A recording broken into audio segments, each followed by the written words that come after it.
Top of the morning to you. Happy Wednesday.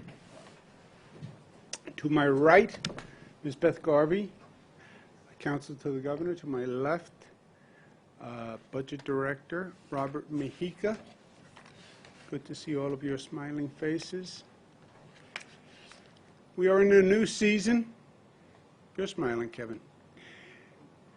We're in a season's change. We went through a horrific period with COVID, but we're coming out the other end, and we're adjusting accordingly. And it's spring, and it's going to be a New York spring of renewal and reimagination that we make happen ourselves, right? So we are constantly assessing the situation and where we are, and we're adjusting. We're watching the positivity rate of COVID. Yesterday, latest numbers, 0.7% positivity, lowest since August 30th. So that's really fantastic news. Hospitalizations are down, ICU is down, intubations are down. Well, it's over, COVID. No, it's not over. 17 people died. So it's much, much better, but it's not over. Again, you see a variation across the state. Finger Lakes, 2.2, highest in the state. New York City, 0.6. Long Island, 0.6. Mid-Hudson, 0.7. Western New York, which has had a high rate for a long time, is 1.4. New York City, guess which county has the highest? Staten Island, which has been fairly consistent. And again, these positivity rates, why do you get the variety across one state? Everybody hears the same facts. It depends on individual behavior, it depends on community behavior. But you look at the trends are all headed in the right direction. So yes, you look at the day-to-day number, but more you look at the overall trend. Positivity is down. New York's at 0.7. What does that mean, 0.7? Is that good or bad? What is the positivity rate across the country? What do we compare 0.7 to? What's the national positivity rate right now, do you think? Guess. What do you say? 3. 2.5. 2.6. Zach Fink is a winner, but a good guess, close. So we're at 0.7. The nation is at 2.6.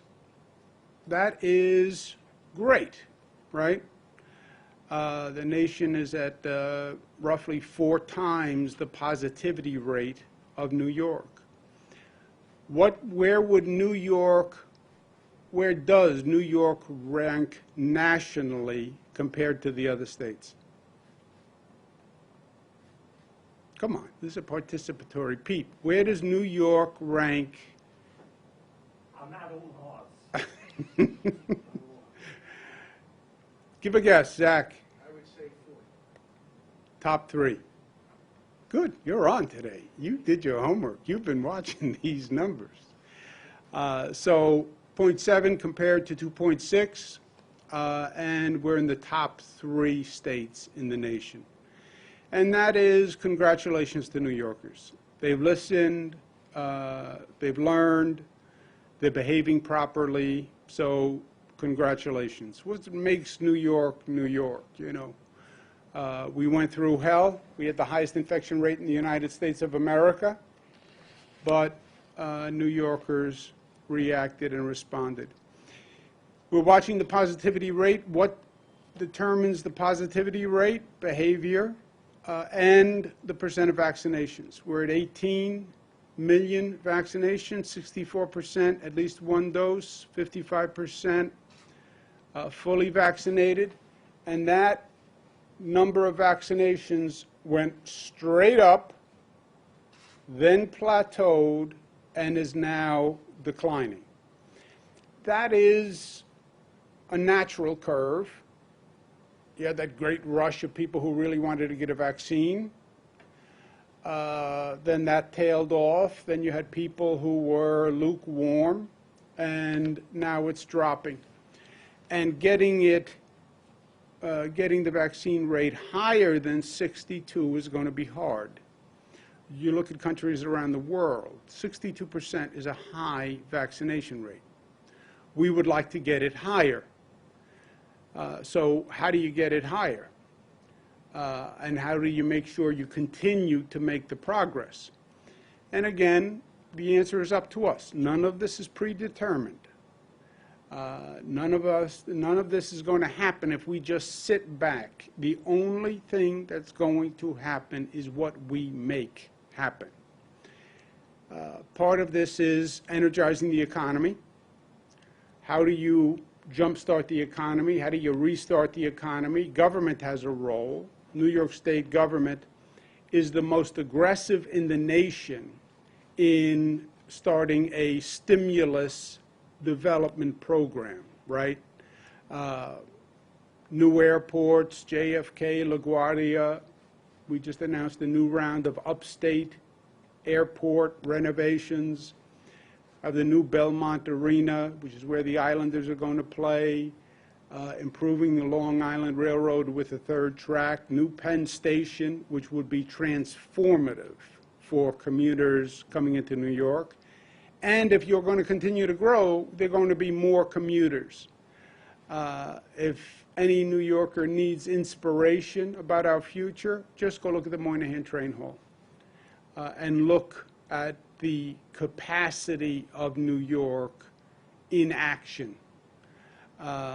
Look at the Mario Cuomo Bridge when you say, well, we can't do big things anymore.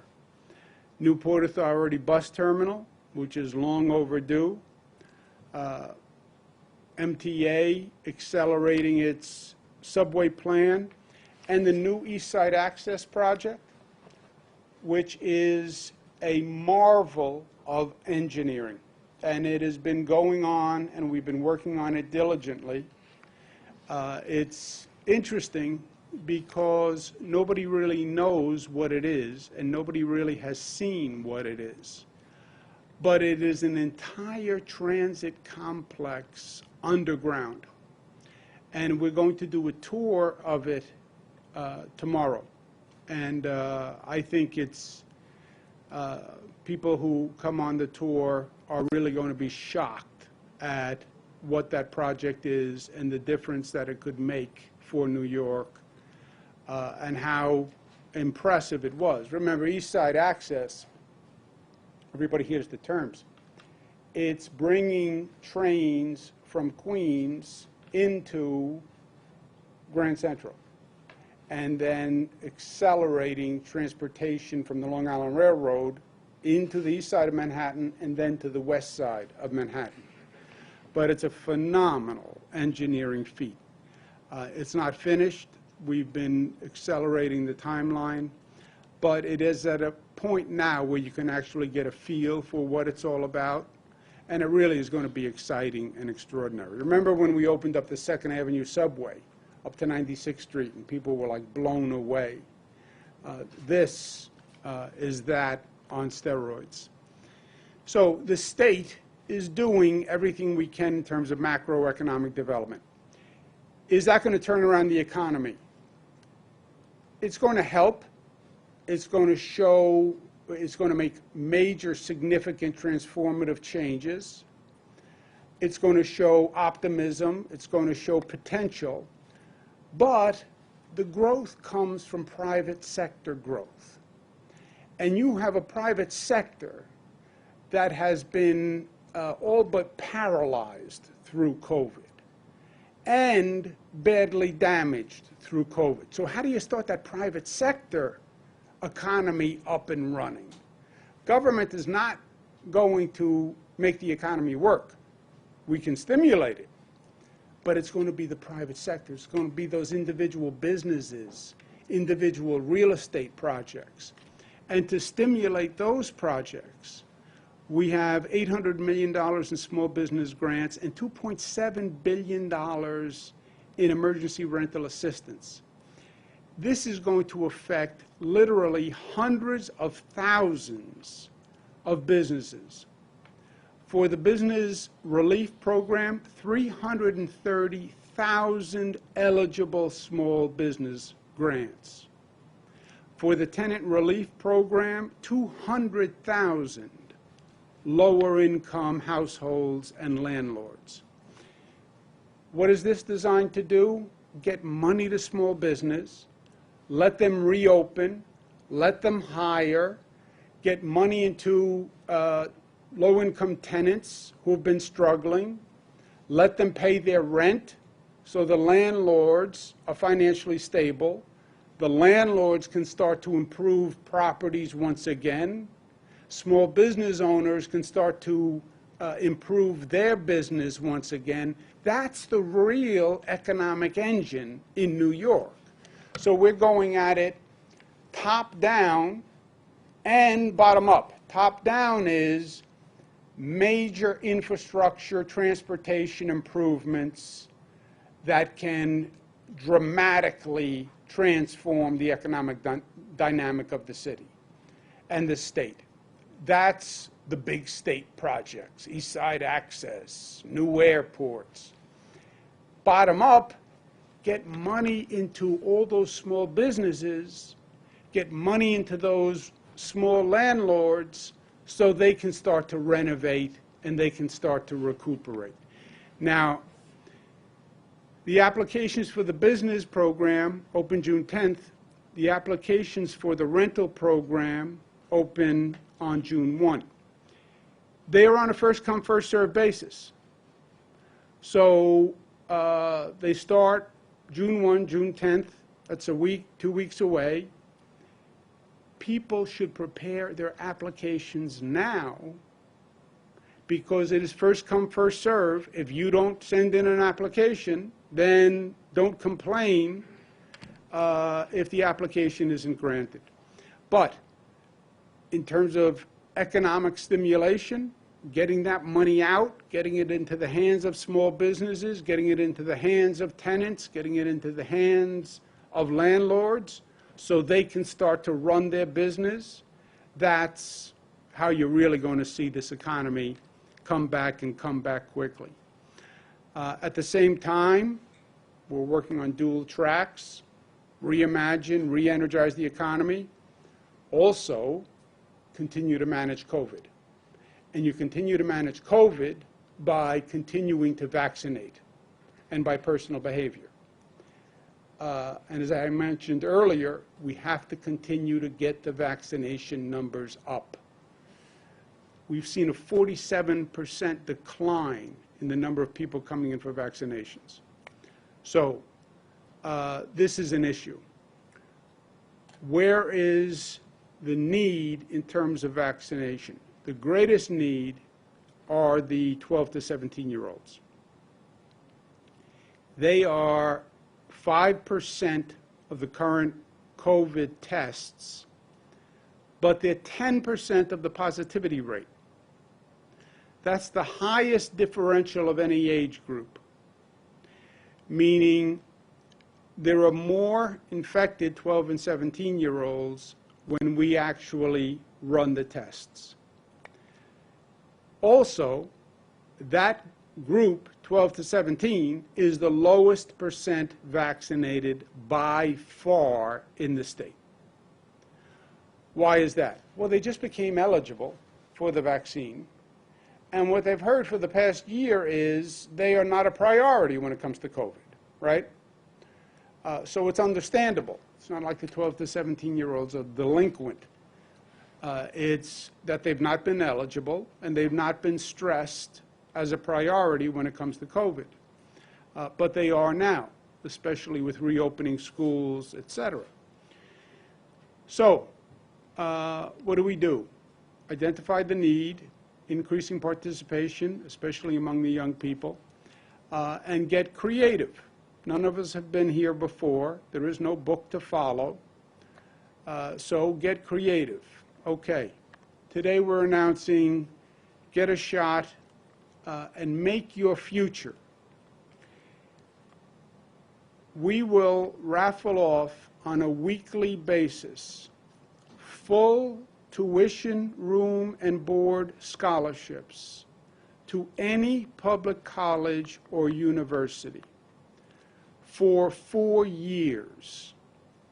It will be just among 12 to 17-year-olds who come in and get their shot. Okay? Tomorrow through July 7th, any 12 to 17-year-old who gets their first Pfizer dose, Pfizer's 2 doses, we will award 10 4-year scholarships by a random drawing of those people who got the vaccine every Wednesday. It is an incentive for students.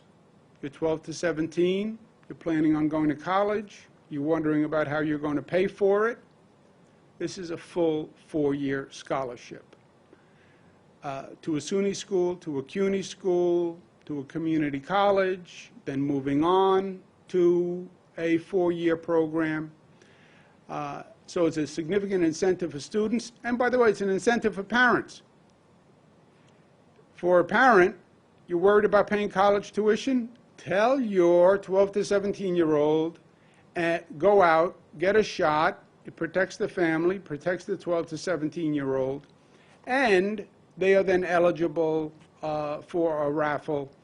And again, it's going to be among a small population, so your odds are good because it's only the population that has been vaccinated.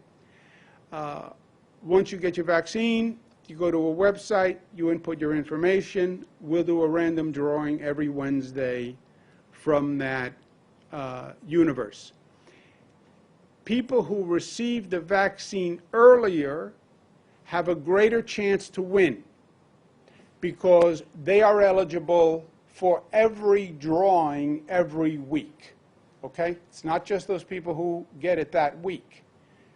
Once you get the vaccine, you go into the pool.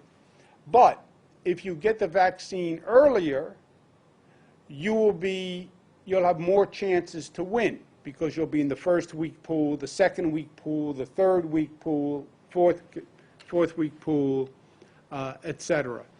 So get the vaccine and get it early. It makes total sense. It's free. It's available. There's no appointments. It's smart. And you also have a chance to win a full scholarship. But we have to do it because what we do is going to decide the path ahead. It's time to get on with life. It's time to rejoin society. It's time to see family. It's time to see senior citizens. It's time to start human contact, social contact. And it's our opportunity to make this state better than ever before.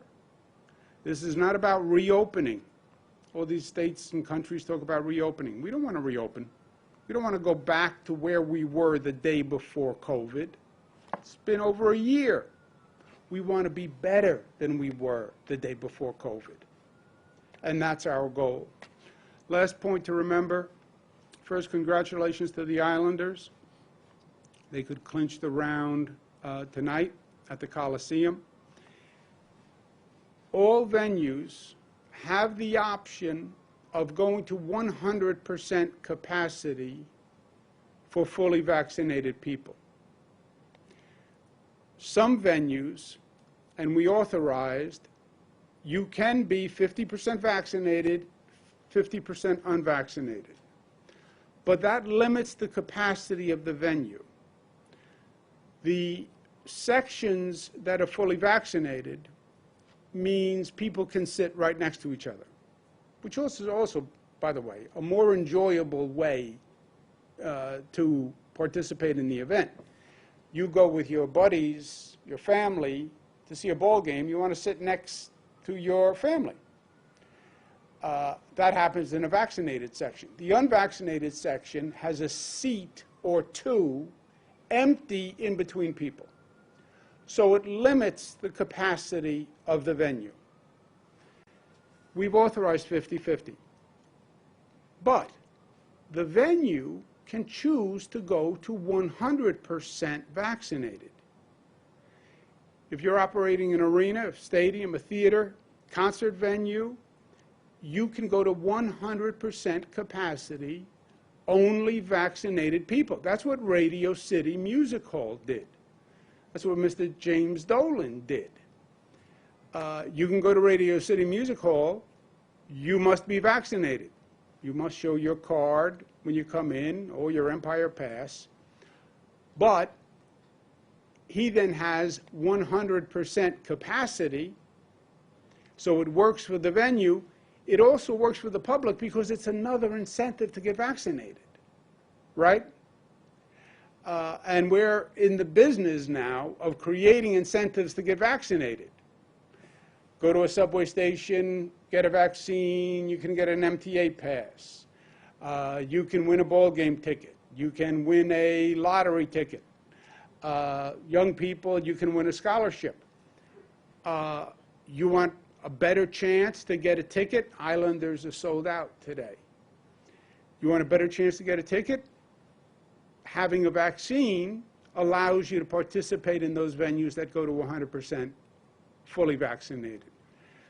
From a public interest point of view, it works because it's another incentive for you to get the vaccine, so you can participate in those activities. It's a win-win, and New Yorkers are winners, so I encourage everyone to do it. Let's take some questions. Governor, I want to ask you about the Joint Commission on Public Ethics, Jacob. Do you believe that it's broken in its current form? There's a couple of moves in the legislature to make changes. One is a total overhaul, which would be a constitutional amendment, as you know, which take a couple of years. The Senate passed some legislation which would kind of make some tweaks and change in how the votes are taken. Do you support either? Do you think the current system we have is working effectively? There is no doubt that JCOPE, or let's say ethics enforcement, could be better.